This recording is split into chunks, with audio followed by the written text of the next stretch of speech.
Hello guys, lumaro na po si Gansila. Mark Gansila, Davao ha. Tournament.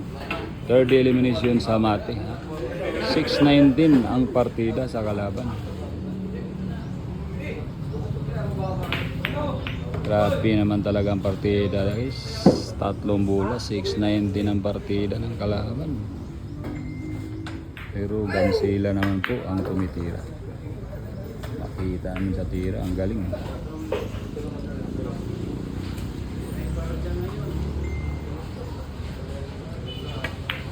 Mark Gansila ang lumalaban sa mga mula ng Maynila. Ito ang pambato ng Mindanao.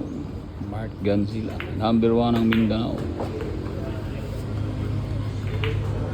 Ayan na, umahataw na guys si Mark Gansila.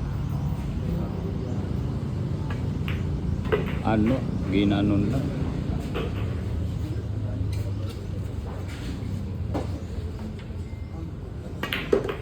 Grabe naman talaga.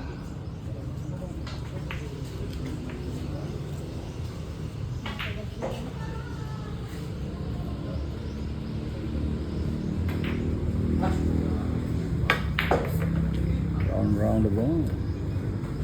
Grabe ito. Wala, in-sport din ang kalaban. Natakot yung kalaban. Grabe naman, di pinatira. Talaga.